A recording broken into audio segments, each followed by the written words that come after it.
I never thought I'd be hiding in my neighbor's house, spying on my own home with my pulse hammering in my ears.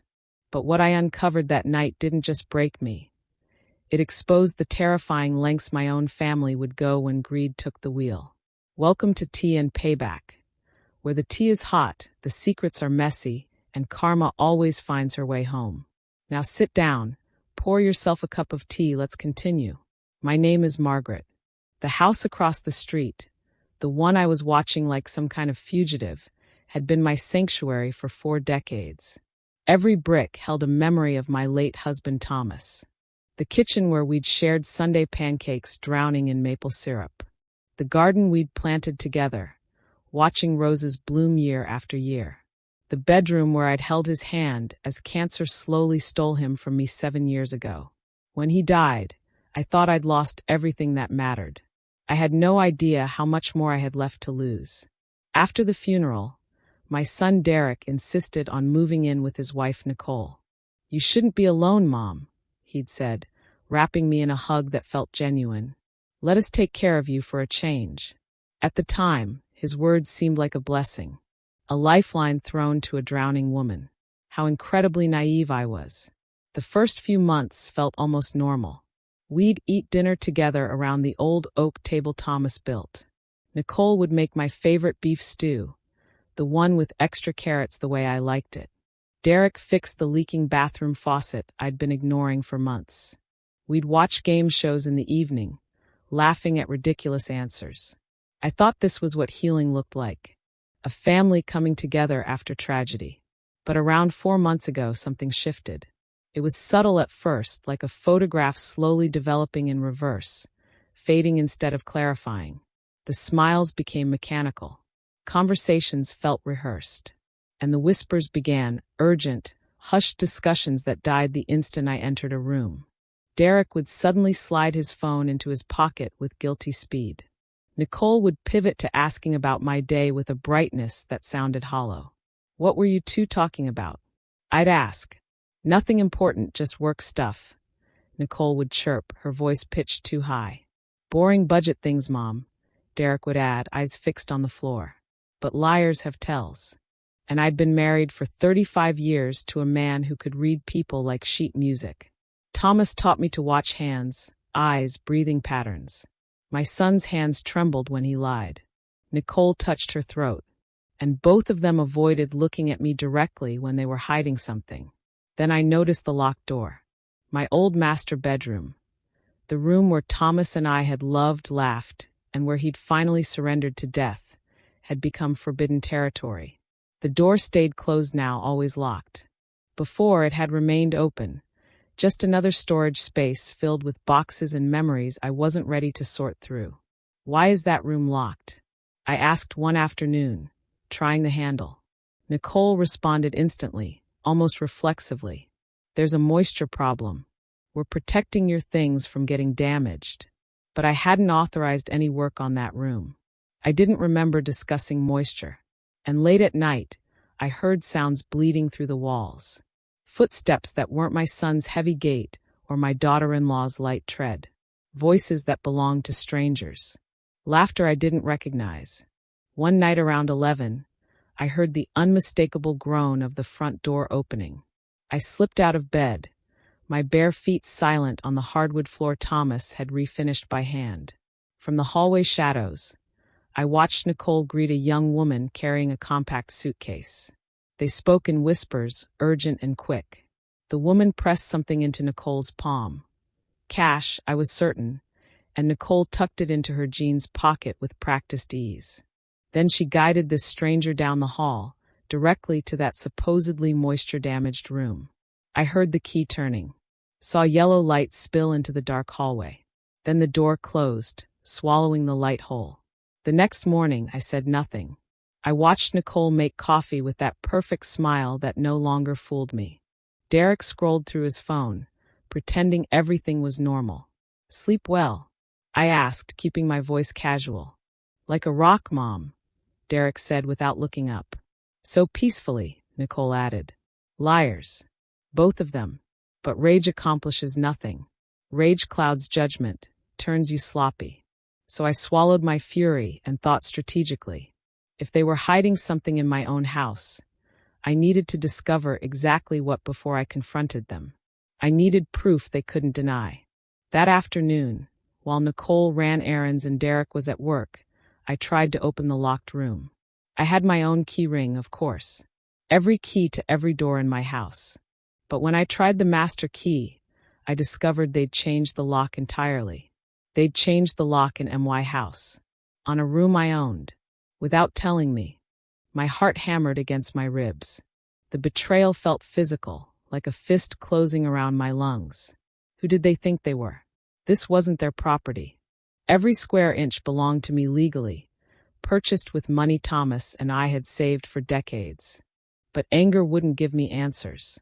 So I forced myself to breathe slowly, deliberately. I needed a plan. That's when the idea struck. I'd fake a trip. Tell them I was visiting my sister in Chicago for a week. Leave them alone. Make them believe they had free rein. And I'd watch from somewhere they'd never suspect. I walked across the street to Simon's house. He'd been my neighbor since Thomas, and I had moved in 40 years ago. At 72, Simon was a widower like me, someone who understood loss. Someone I trusted completely. I need your help, I told him, sitting in his kitchen that smelled of coffee and old books. And I need you to keep a secret. Simon poured us both iced tea, his weathered hand steady. I've been wanting to talk to you, Margaret. I've noticed some strange things. My stomach dropped. What things? He sighed deeply. People coming and going from your house at odd hours. Always at night, always with luggage. Sometimes young couples, sometimes solo travelers. Never the same faces twice.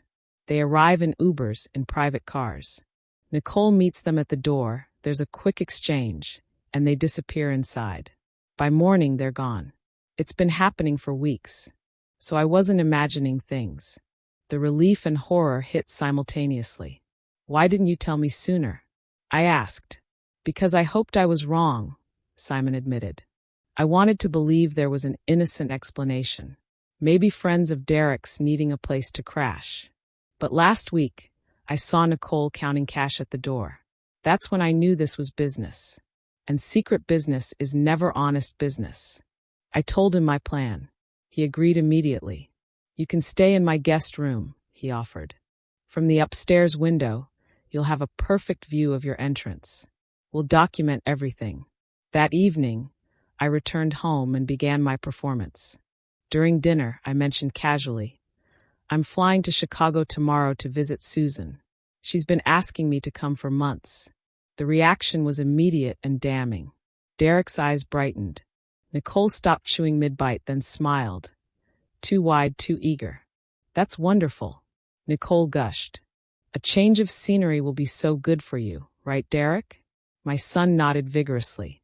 Absolutely, Mom. You deserve a vacation. Don't worry about anything here. Don't worry about anything. Those words echoed with sinister weight.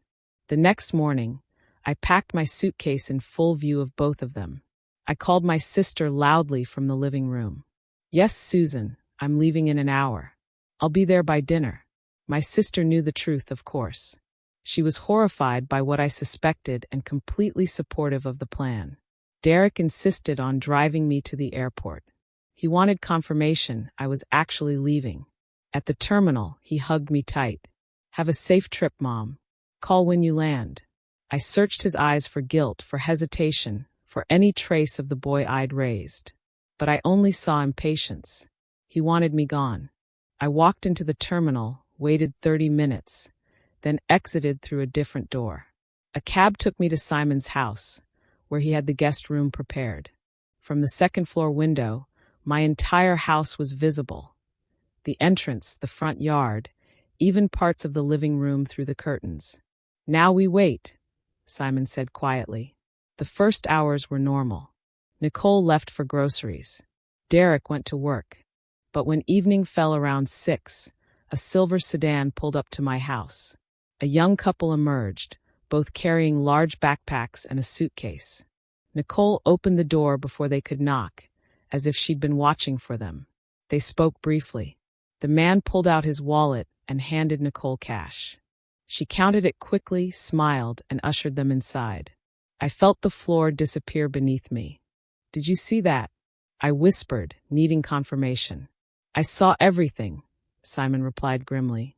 "They're running an illegal rental operation out of your house. Renting rooms in my home. The house Thomas and I built through years of sacrifice. The place where I'd raised my son, where every wall held sacred memories. And they were turning it into a clandestine hotel." Over the next hour, lights flickered on in different rooms, including that room, my old master bedroom where Thomas had died in my arms. Strangers were sleeping in the space where we'd shared 35 years of marriage.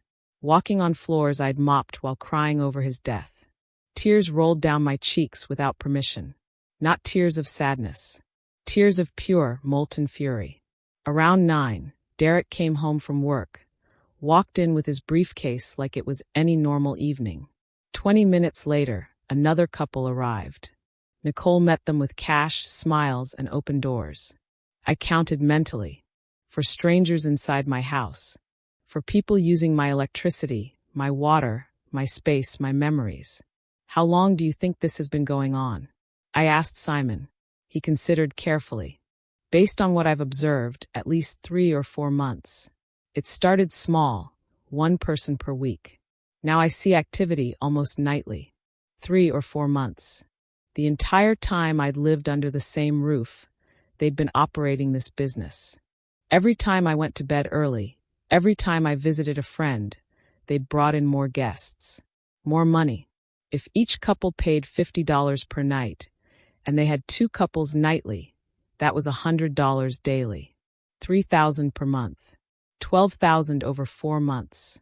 $12,000 earned illegally using my property. Without asking permission.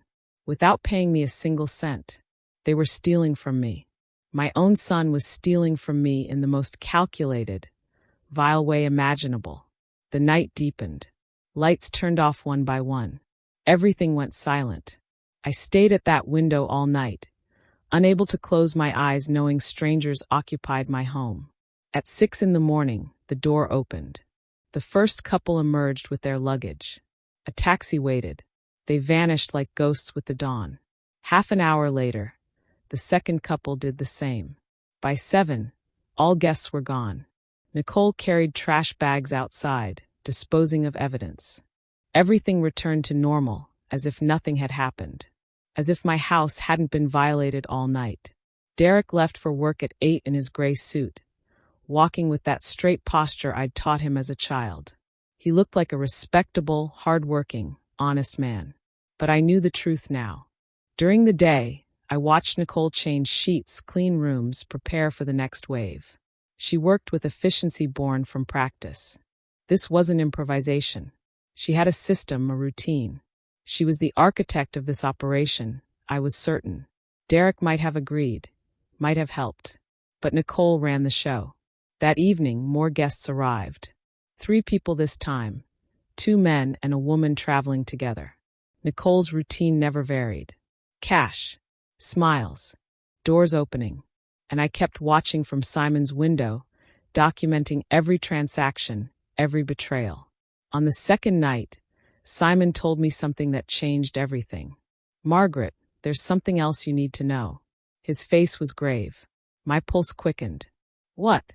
2 weeks ago, I saw Nicole meeting a man at the corner cafe. Older, well-dressed, carrying a leather briefcase like lawyers use. They talked for almost an hour.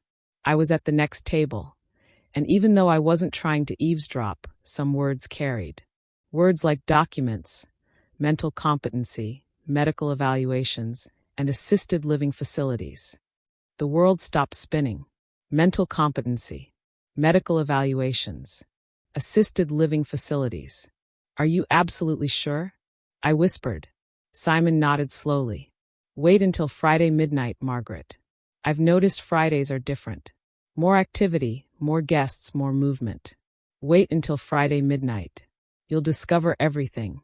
Those words rang in my head like funeral bells. This wasn't just about stealing rental income. This was about something far darker, far more complete. They were preparing to take not just my house, but my freedom, my identity, my entire life. I spent the next 3 days in a constant state of alert. Every morning, guests departed. Every evening, new ones arrived. The flow was industrial, efficient. Nicole managed everything with military precision. I even saw her consulting a notebook, writing schedules and payment amounts. This was a fully operational business with records, systems, months of planning behind it. Derek's role was less visible but equally culpable. He bought supplies, extra toiletries, towels, toilet paper. He maintained the lawn immaculately to impress guests. And every night, when he thought no one watched, he counted cash with Nicole at the dining room table. I watched them through that window, illuminated by the lamp Thomas installed 20 years ago. Their hands sorted 20s, 50s, hundreds. They made piles. They smiled with greed that turned my stomach. On Thursday night, I called Patricia, my oldest friend and a family law attorney. We'd met 30 years ago at a community college class. She'd gone on to specialize in elder law and estate protection. "Margaret, what you're describing is extremely serious," Patricia said, her professional concern evident. "Operating an unlicensed lodging business is illegal. But what terrifies me more is this talk of competency evaluations. Does Derek have any power of attorney over you?" I thought carefully. "No, I never signed anything like that. All my documents are in my safe deposit box." Patricia exhaled with relief. "Good, very good.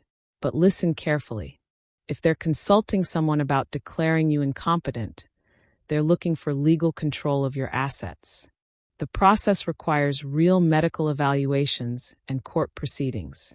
They can't just declare you incompetent arbitrarily. But if they have a corrupt doctor willing to falsify evaluations and an unscrupulous lawyer who knows the loopholes, they could try. And if they succeed, Margaret, they can commit you to a facility against your will and take your house legally." Terror gripped me. What can I do? First, gather solid evidence. Photos, videos, witness testimony. Second, protect your legal documents immediately. Third, once you have enough proof, we file formal complaints. I'll handle the legal process. But Margaret, be careful. If they suspect you know anything, they might accelerate their plans. They might try something drastic. Like what? Patricia paused.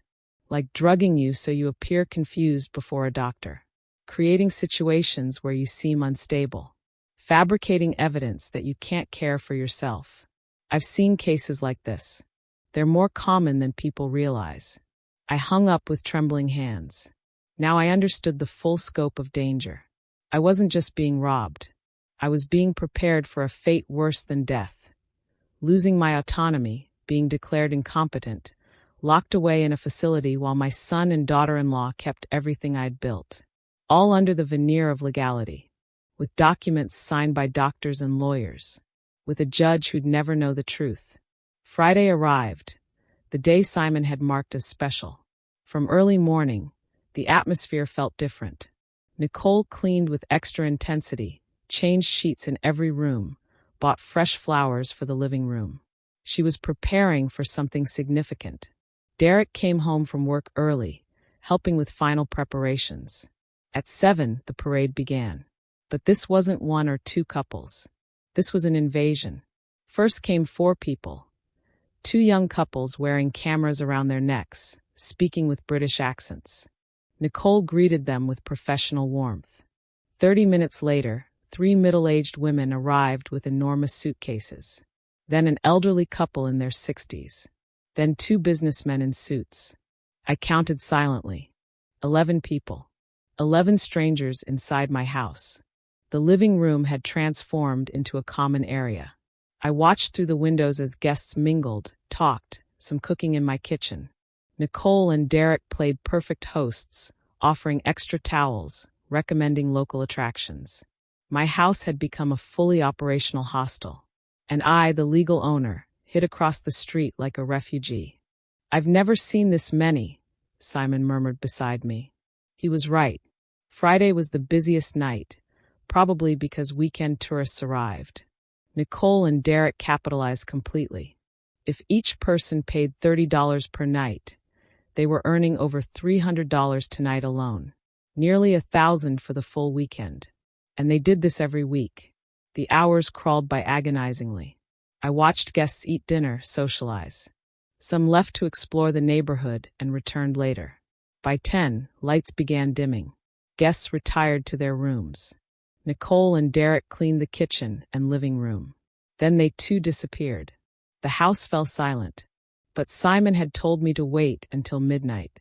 That at midnight, I'd discover everything. So I waited, every nerve screaming, my heartbeat thundering in my ears. Simon's wall clock ticked steadily, each second an eternity. 11:30, 11:40, 11:50. Simon dozed on the couch, exhausted from days of surveillance. But I was completely awake, eyes locked on my house, waiting for whatever revelation midnight would bring. And then, when the clock struck 12, my breath stopped completely. The side door, the one leading to the backyard that we rarely used, opened slowly. A figure emerged. Nicole. But she wasn't alone. Behind her came a man I didn't recognize. Tall, maybe 50 years old, dressed in dark clothing. He carried a briefcase, the same type Simon had described from the cafe meeting. My heart launched into my throat. What was happening? Why was Nicole meeting this man at midnight? Why were they using the back door like criminals? They walked toward the old shed in the back corner of the yard, the workshop Thomas had used for woodworking projects. Nicole produced a key, opened the padlock, and both entered. Light flickered on inside. Through the shed's small window, I could see shadows moving, talking, gesturing. Nicole pulled something from her purse. Papers, maybe. The man examined them with a small flashlight. Then he extracted something from his briefcase. A thick folder. Nicole took it, reviewed each page carefully. She nodded. They seemed to be finalizing some kind of agreement. The meeting lasted nearly 20 minutes. Finally, the man packed everything back into his briefcase. Nicole turned off the light. They exited, but instead of returning to the house, they walked to the back fence. There's a small gate there leading to the rear alley. Nicole opened it. The man slipped through and vanished into darkness. Nicole secured the gate, locked the shed, and returned to the house through the side door. The entire exchange had taken less than 30 minutes. Silent, secret, invisible to anyone not specifically watching. I shook Simon awake urgently.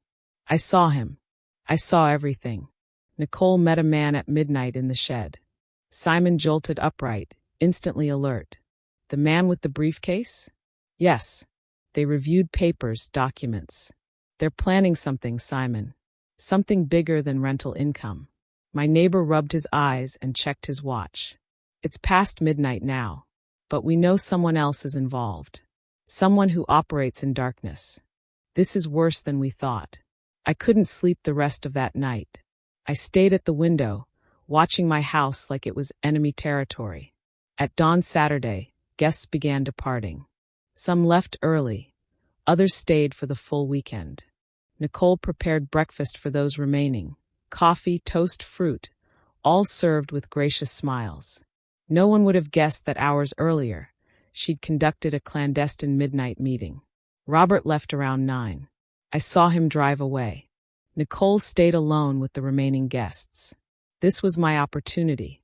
I need to get into that shed, I told Simon. I need to see what they left behind. Simon tried to dissuade me. It's too risky. If Nicole sees you, I have the key to the back gate. I can enter through the alley unseen.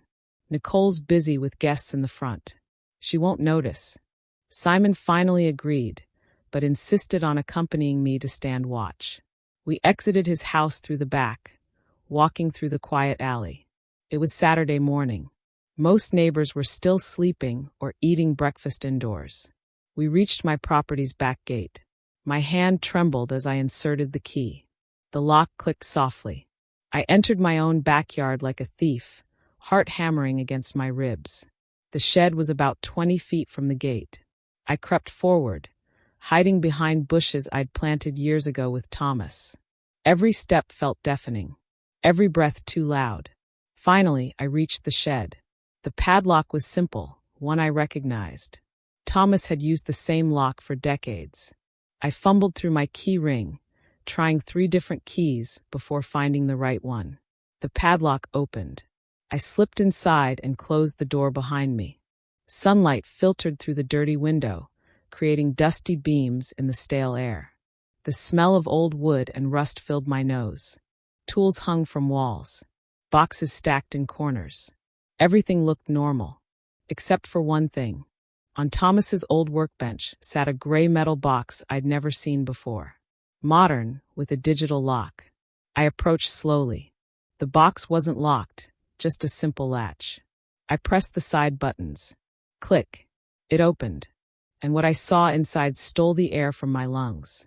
Stacks of cash. American bills in 20s, 50s, hundreds. I counted quickly. At least $10,000, maybe more. All the money they'd earned through months of illegal rentals. But beneath the money were documents. I lifted them out with shaking hands and began reading. The first was a rental contract listing my house as available for temporary lodging. The owner's name read, Derek Chin, my son. But that was impossible. I was the legal owner. My name was on the deed. How could he sign as owner? I kept reading. A footnote in tiny print. Legal owner in process of transfer. Documentation pending judicial procedure. The floor seemed to tilt beneath me. Transfer. Judicial procedure. They weren't just using my house illegally. They were trying to steal it from me legally. The next document confirmed my worst nightmare. A psychological evaluation form from a private clinic. The patient name, Margaret Elena Chin. Evaluation date, scheduled for 2 weeks from now. Reason for consultation, evaluation of mental competency and decision-making capacity. Family request due to concern about progressive cognitive decline. Progressive cognitive decline. They were painting me as senile, as someone who couldn't care for herself, as someone who needed protection from her own decisions. It was all lies. I was perfectly healthy. My mind was sharp, but they were fabricating a different story. There were more documents. A quote from an assisted living facility. Golden Meadows Residence, specialized care for seniors. Private rooms with 24-hour security. Special program for patients with dementia and cognitive decline. The price, $3,000 monthly. Yellow highlighter marked those sections. They were shopping for a prison. An expensive, legal prison where they'd lock me away while they enjoyed my house and money. The last document was the most chilling. A broad power of attorney. A legal document giving Derek total control over all my properties, bank accounts, and medical decisions. It was prepared, printed, ready. Only my signature was missing. And next to it was a handwritten note in Nicole's writing. Dr. Reynolds confirms he can administer mild sedative during appointment. Signature will be obtained during induced confusion. Witnesses already coordinated. Additional cost, $5,000.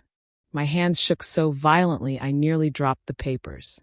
They were going to drug me, take me to a corrupt doctor, give me medication to confuse me, make me sign that power of attorney without understanding what I was doing, with paid witnesses who'd testify I was in full control. Everything legal on paper, everything false in reality. And once they had that power of attorney, they could do anything. Sell my house, empty my accounts, lock me in that facility. And I'd have no way to defend myself because legally, I'd no longer control anything. I heard voices outside. Close. Too close. I froze. It was Nicole talking to a guest. My phone was already in my hand. I quickly photographed every document, every page, every note. Some photos came out blurry from my shaking, but I captured the evidence. I returned everything to the box exactly as I'd found it, closed it, locked the shed, and ran in a crouch back to the gate. Simon was waiting in the alley, his face etched with worry. I thought they'd caught you. You were in there almost 20 minutes. I couldn't speak. I just showed him my phone, swiping through the photos. His face went pale as he looked at each image. My God, Margaret, this isn't just theft. This is systematic destruction. They're not just stealing from you.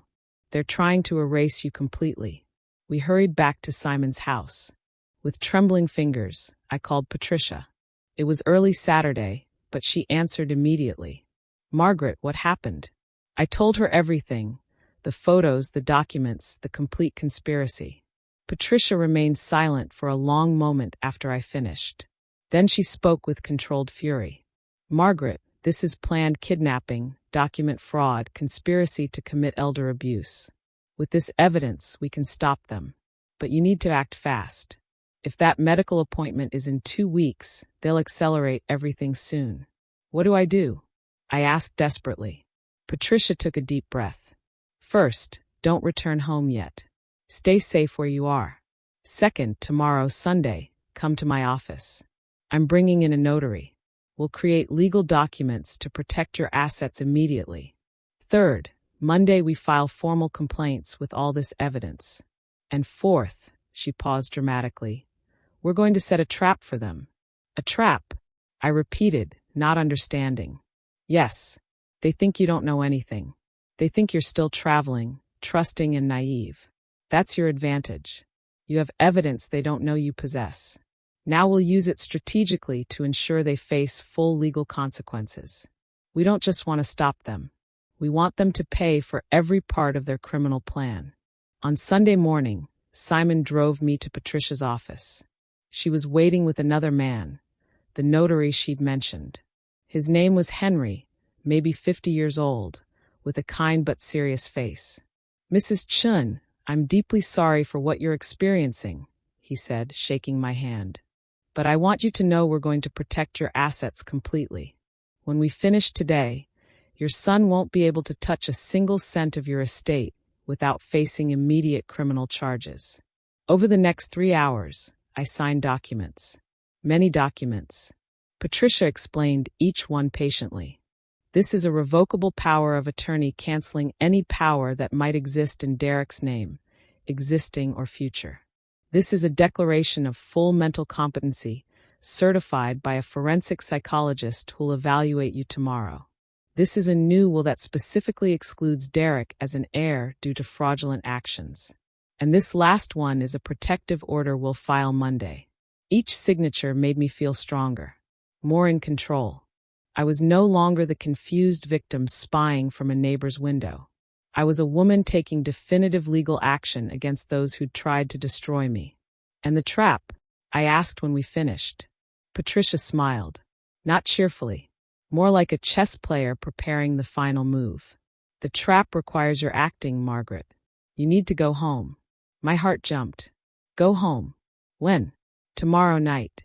You'll return as if nothing happened. As if you really were visiting your sister all week. You'll arrive tired, happy to be home, without the slightest suspicion of what you discovered. And for the next few days, you'll act completely normal. Meanwhile, we'll be working behind the scenes. Henry leaned forward.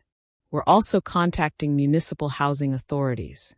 An inspector will make a surprise visit to your house. If they find an illegal lodging operation, they can shut down the business immediately and apply severe fines. But there's more, Patricia continued. I've been investigating Dr. Reynolds, the doctor mentioned in those notes. He has a questionable history, already investigated twice by the medical board for unethical practices.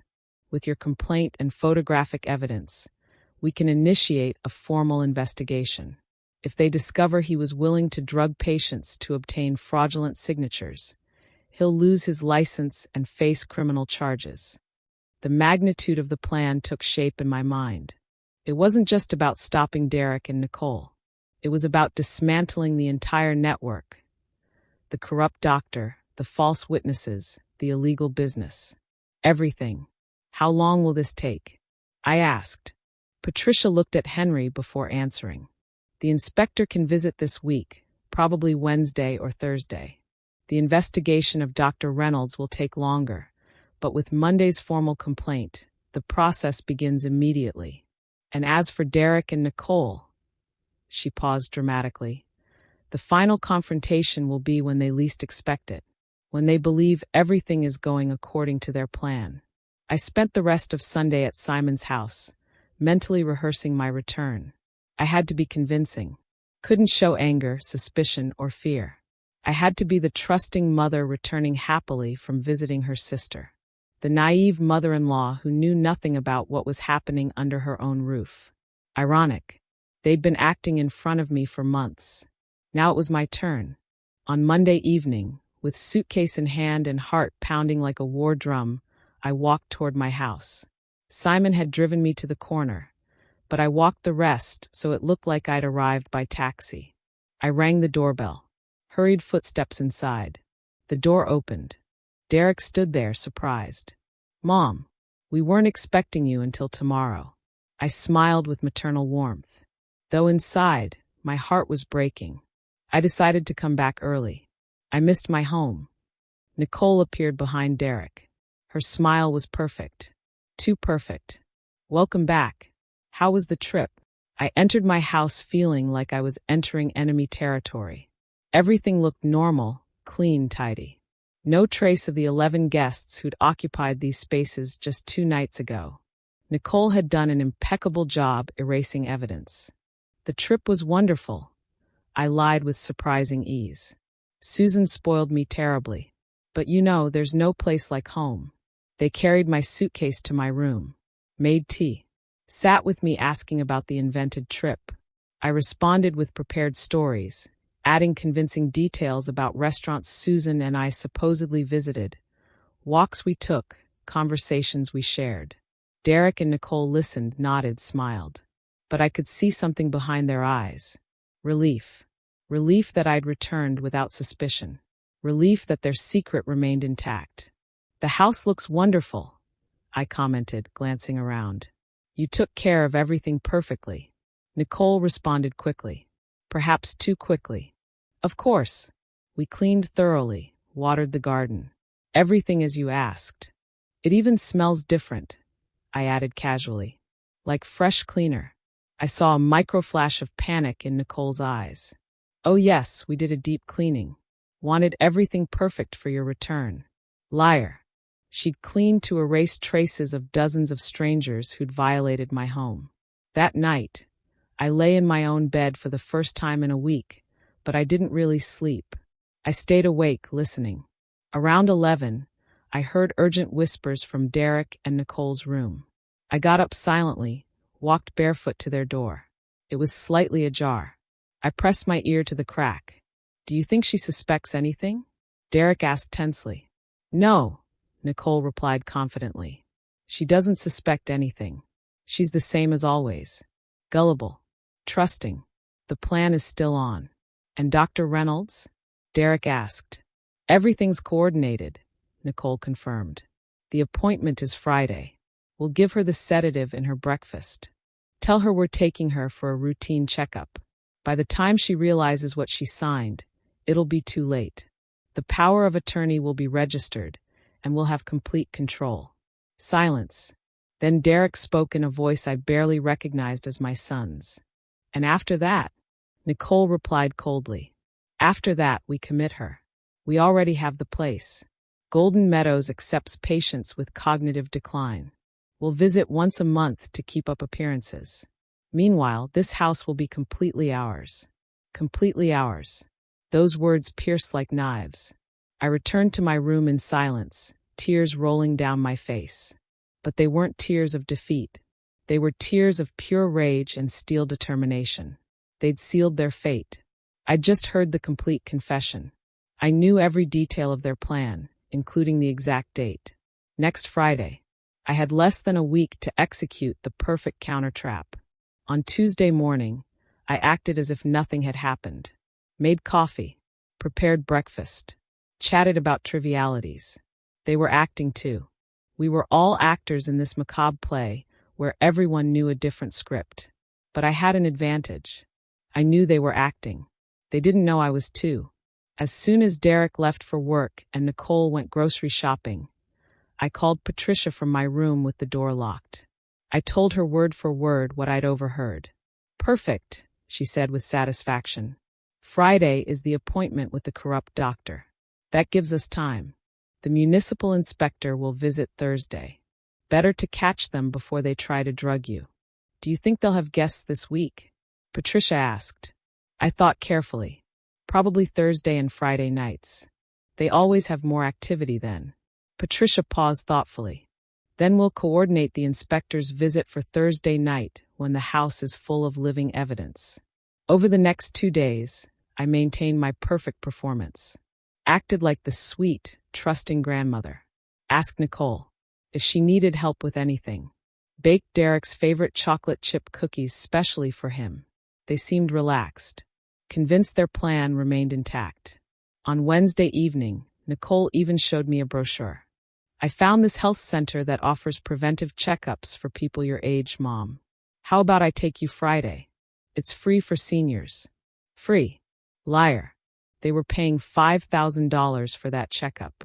I feigned genuine interest. A checkup? Well, that wouldn't be bad. I haven't seen a doctor in months. Nicole smiled with relief. Excellent. I've already made the appointment for 10 o'clock Friday morning. I'll drive you there myself. I nodded sweetly while inside my blood boiled. She was closing the trap without knowing I'd already closed a bigger trap around her.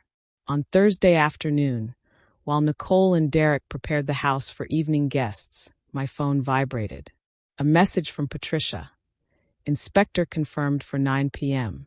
Police will be on standby nearby. Stay in your room when he arrives. We'll handle everything. My heart started racing. Tonight their world would begin crumbling. As expected, guests began arriving around 7. First, a young couple with oversized backpacks. Then 3 women who seemed to be on a girls' trip. Then a businessman with a briefcase and compact suitcase. By 8:30, 7 strangers were occupying my house.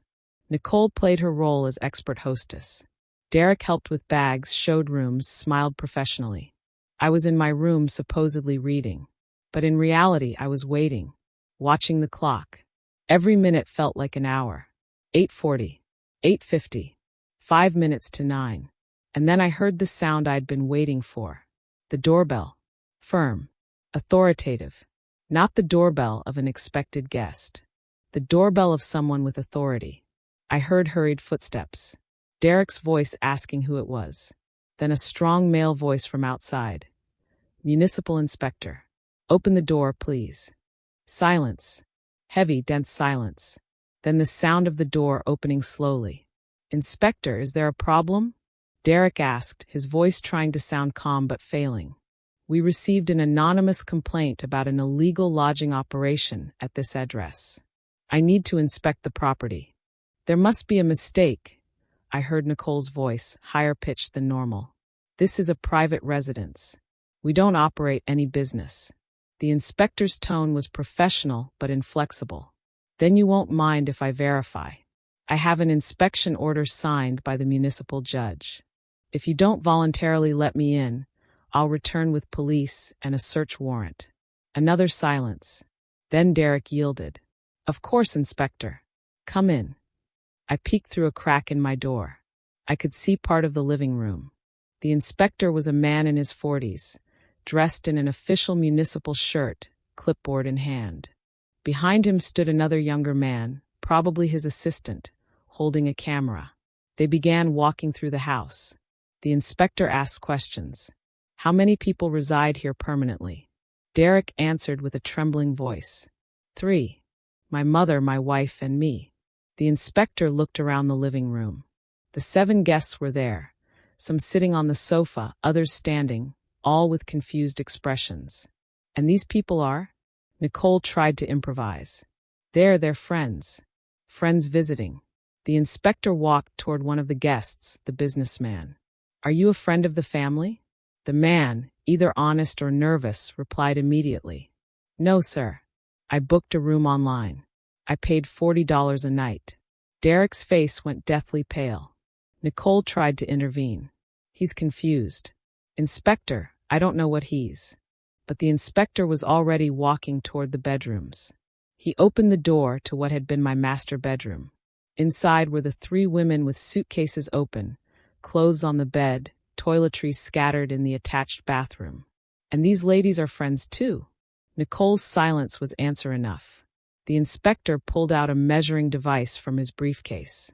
He began counting occupied rooms, photographing each one. His assistant documented everything with the camera. Room 1, occupied by 2 non-residents. Room 2, occupied by 3 non-residents. Room 3, occupied by 1 non-resident. Shared bathrooms showing multiple occupancy. Kitchen with utensils for more than 3 people. Extra towels stacked in the hallway. Every sentence was another nail in the coffin of their illegal business. Derek attempted one last defense. "Inspector, this is a misunderstanding. Perhaps we occasionally help acquaintances who need lodging, but it's not a business." The inspector interrupted him. "Do you charge money for that lodging?" Derek hesitated. "Well, sometimes we receive a voluntary contribution for expenses." The inspector shook his head. "That's called a business. A lodging business. And to operate a lodging business, you need a commercial license, a tourist operating permit, a fire safety certificate, a sanitation certificate, and payment of corresponding taxes. Do you have any of those documents?" The silence was absolute. Nicole and Derek looked at each other, defeated. They knew they had nothing. The inspector continued. "According to municipal code, operating a commercial lodging business without permits constitutes a serious violation. The fine is $10,000. Furthermore, I must inform you that tax authorities will be notified about undeclared income. And since this property is registered in the name of," he looked at his papers, "Margaret Elena Chin, who according to records has not authorized any commercial activity, this could also constitute fraudulent use of another person's property." I felt it was the moment. I opened my bedroom door and stepped out. All eyes turned toward me. The guests looked confused. The inspector maintained a professional expression, and Derek and Nicole had faces of pure terror. "Good evening," I said with a calm voice that surprised even me. "I am Margaret Chun, the owner of this property." The inspector nodded respectfully. "Mrs. Chun, did you authorize the operation of a lodging business on your property?" I took a moment, looking directly into the eyes of my son and daughter-in-law, seeing them for what they truly were. "No, Inspector. I authorized nothing. In fact, I just discovered this situation a few days ago." Nicole took a step toward me. "Mom, I can explain." I raised my hand, stopping her. "I don't want explanations, Nicole. Not now." I turned to the inspector. "What happens next?" He closed his clipboard. "The current guests will have to vacate the property immediately. We'll give them 30 minutes to gather their belongings. Your son and daughter-in-law will receive official fine notification and must appear before the municipal judge next week. I've also notified police. There are 2 officers outside in case additional assistance is needed for the eviction." The next 30 minutes were chaotic. Guests collected their things hastily. Some demanded refunds from Nicole. She had cash in her purse and had to return it under the inspector's watchful eye. Derek remained paralyzed, unable to speak, watching his illegal business crumble in minutes. When the last guest left, the inspector handed me a copy of the official report. "Mrs. Chun, I recommend you consult with a lawyer. You have the right to sue for damages." "I already have a lawyer, Inspector. Thank you for your work tonight." When the inspector and his assistant left, the house fell into deathly silence. The 3 of us remained in the living room. I stood by the window. Derek sat on the sofa with his head in his hands. Nicole stood near the door, arms crossed, looking like a cornered animal. It was Nicole who spoke first. Her voice was no longer sweet or calculating. It was desperate. "Mom, I know this looks bad, but we had our reasons. The house expenses are high. We have debts." I turned to her slowly. "Reasons? Debts. And that was sufficient justification to turn my home into an illegal business without my consent." Nicole took a step toward me. "We were going to tell you eventually. We just wanted to save up first." "Before what?" I interrupted with a cutting voice. "Before drugging me and making me sign a fraudulent power of attorney?" The silence that followed was deafening. Nicole turned pale. Derek raised his head abruptly, his eyes full of shock. "How?" Derek started to say, but his voice broke. How do I know? I completed the question for him. Because I was never traveling, Derek. I was here, watching, discovering every detail of your vile, calculated plan. I walked to the center of the living room, looking at both of them with an intensity that made them step back. I know about the illegal lodging business. I know about the cash hidden in the shed. I know about Dr. Reynolds. I know about the Friday appointment where you planned to sedate me. I know about the power of attorney you wanted to force me to sign. And I know about the Golden Meadows facility where you planned to lock me away. Nicole shook her head frantically. No, it's not what you think. Yes, we talked to the doctor, but it was just precautionary. We were worried about your health. Stop the lies. I shouted, and my voice resonated through the walls of my own house. I found the documents, Nicole. I saw them with my own eyes. I read the notes written in your handwriting. Mild sedative during appointment. Signature will be obtained during induced confusion. Those were your exact words. Nicole's face lost all color. Her lips trembled, but no sound came out. I turned to my son. And you, Derek. You whom I raised. Whom I loved. To whom I gave everything your father and I could give.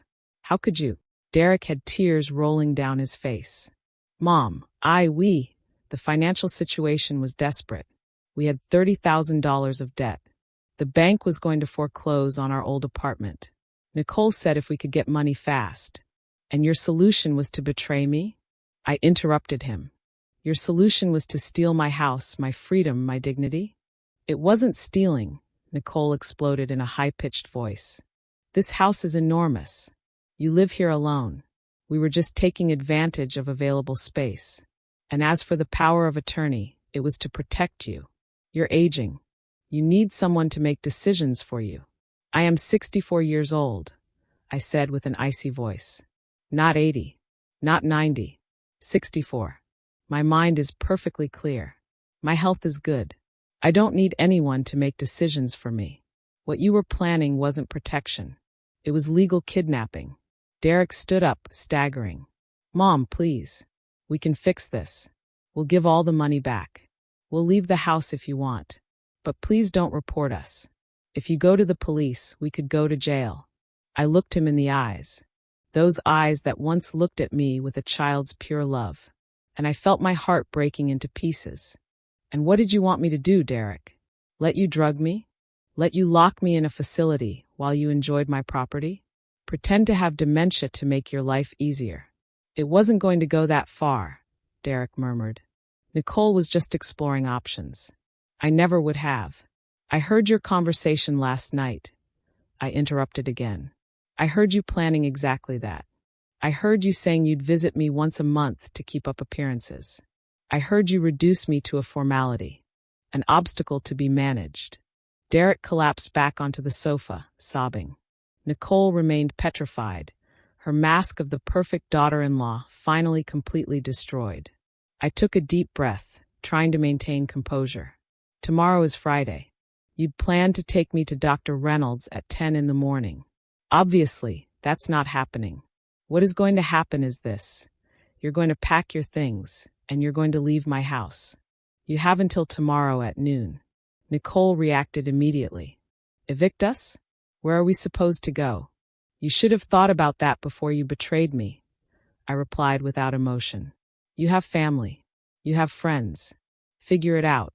Mom, please, Derek pleaded. We can't leave like this. We don't have money for a rental deposit. We have nothing. You have $10,000 in the box in the shed, I pointed out.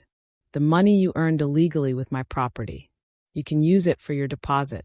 Although you'll probably need to save it for the municipal fine and lawyer's fees. Nicole turned to me with blazing eyes. There were no more pleas in her voice. Only venom. You know what? Fine. We'll leave your precious house. But don't think this ends here. We'll get a lawyer. We'll fight the fine, and we'll sue for wrongful eviction. I smiled without humor. Go ahead, Nicole. Get a lawyer. But I warn you that my lawyer is very good.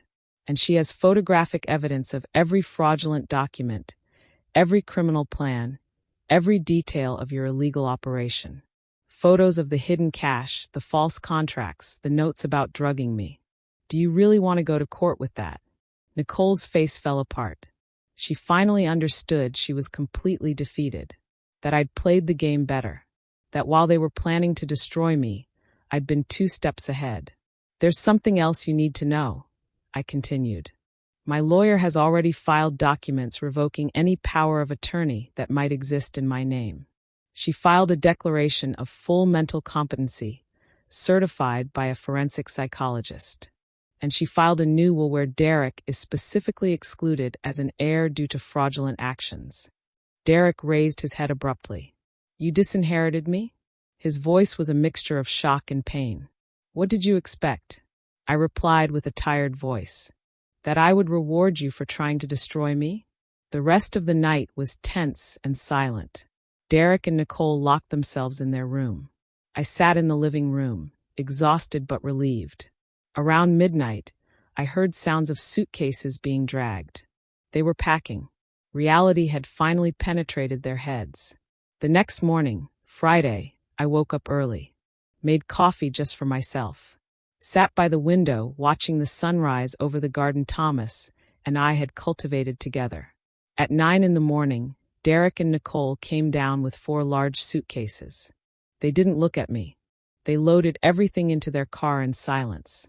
Derek returned one last time. He left the house keys on the entrance table. For a moment, I thought he would say something. Maybe an apology. Maybe a final plea. But he only looked at me with empty eyes and left. I heard his car engine start. Heard the tires on the pavement driving away. And then silence. My house was empty. I was alone. I remained seated in the living room for a long time after they left. The house felt different. Bigger, quieter, but also more mine than ever. I walked through every room slowly, reclaiming every space that had been violated by strangers. I opened windows to let in fresh air. I stripped sheets from all the beds that had been used by guests. I would wash them, or maybe burn them. Some memories don't deserve preservation. Around noon, Simon knocked on my door. He brought hot soup he'd prepared. I thought you might not be up for cooking today, he said with that kindness only true friends possess. We sat down to eat together in my kitchen. I told him everything that had happened. The inspector's arrival, the confrontation, Derek and Nicole's expulsion. Simon listened in silence, nodding occasionally. When I finished, he placed his wrinkled hand on mine. You did the right thing, Margaret. The painful thing, but the right thing. Then why does it feel so awful? I asked with a broken voice. Because he was your son, Simon replied with the wisdom of his 72 years. Because a mother's love doesn't simply extinguish just because the child betrays. It hurts precisely because you loved. If you didn't love, it wouldn't hurt. He was right. That night I cried. I cried for the son I thought I had, who maybe never really existed. I cried for the family I thought I'd built. I cried for the betrayal, for the greed that had corrupted my own blood. But I also cried with relief. Because I had survived. Because I had won. Because I was still the owner of my life, my mind, and my home. The following Monday, Patricia called with news. Margaret, the complaint against Dr. Reynolds has been accepted. The medical board initiated a formal investigation. I also contacted the district attorney with all the evidence of conspiracy to commit fraud. They're considering filing criminal charges against Nicole and Derek. I felt a knot in my stomach. Criminal charges. Jail. Patricia paused. It's possible. Planned fraud. Conspiracy to deprive an elder of their freedom. Falsification of documents. The charges are serious. But Margaret, you have the final say. If you don't want to proceed with the criminal case, we can limit ourselves to civil proceedings. I thought for a long time. Part of me wanted them to pay completely for what they'd tried to do. But another part, that part that was still a mother, couldn't bear the thought of my son in prison. Patricia, proceed with everything related to Dr. Reynolds. That man deserves to lose his license. But with Derek and Nicole, give me time to think. Patricia understood. You have 1 month before the window to file criminal charges closes. Think carefully. 2 weeks later, I received a letter. It was from Derek. The envelope was crumpled, as if it had been written and rewritten multiple times. With trembling hands, I opened it. The handwriting was my son's, but the words were those of a broken man. Mom, I know I don't deserve your forgiveness. I know what I did was unforgivable. I have no excuses. Greed blinded me. Nicole convinced me it was the only solution to our problems. But I was weak. I allowed it to happen. I participated. And now I live every day with the burden of knowing I betrayed the person who loved me most in this world. The letter continued. We broke up, Nicole and I. I couldn't stay with someone capable of planning something so vile. I moved alone into a small apartment. I lost my job when the scandal became public. I'm working construction now, paying off debts little by little. I'm not writing to ask for forgiveness. I don't deserve it. I just wanted you to know I'm sorry. That if I could go back in time, I would change everything. That the memory of what I did to you haunts me every night. The letter ended simply. I loved you. I love you. And I regret having lost you. Your son who no longer deserves to be called that, Derek. I cried as I read those words. Part of me wanted to tear up the letter and forget. But another part, that maternal part Simon had mentioned, felt my son's pain. It didn't justify his actions. It would never justify them. But it was real pain, real repentance. Or at least I wanted to believe it was. I put the letter in a drawer. I wasn't ready to answer. Maybe I never would be. But I couldn't throw it away either. A month later, I had to make the decision about criminal charges.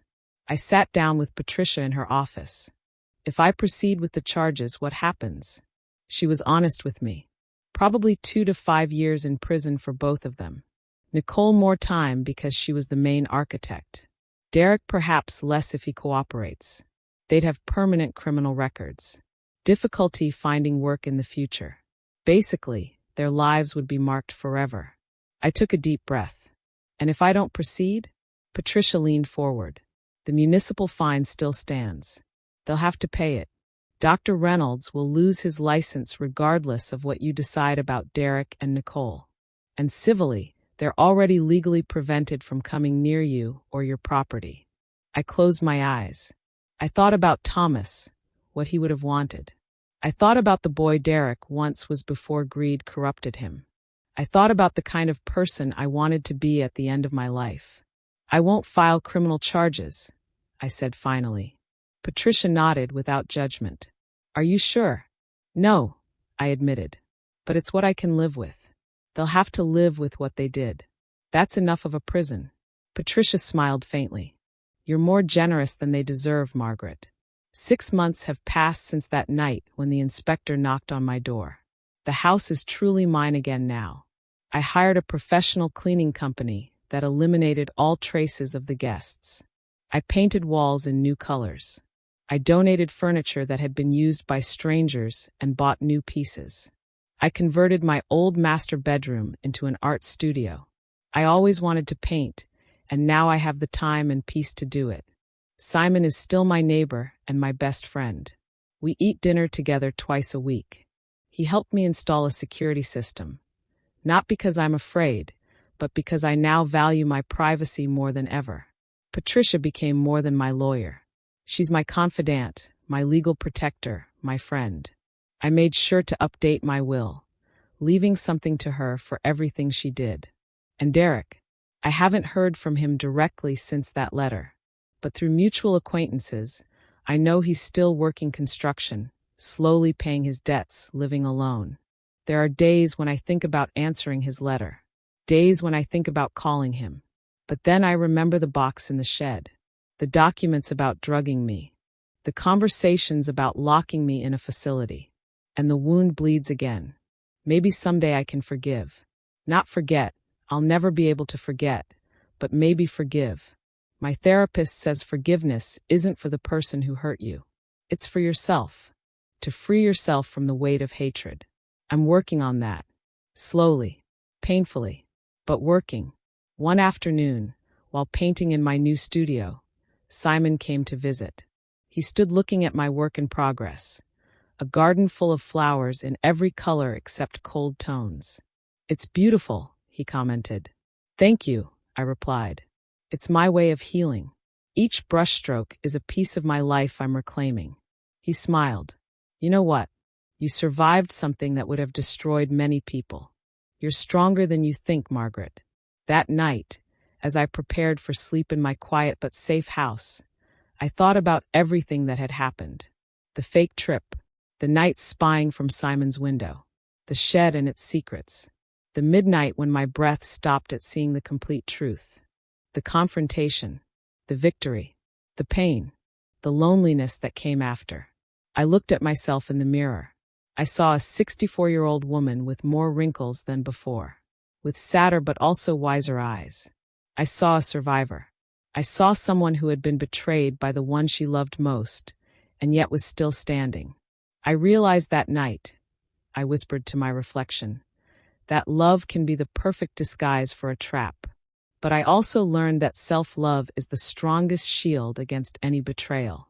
I turned off the light and lay down in my bed. In my house, under my roof. Alone, yes. Hurt, of course, but free. Owner of my destiny. And that, after everything I'd lived through, was more than enough.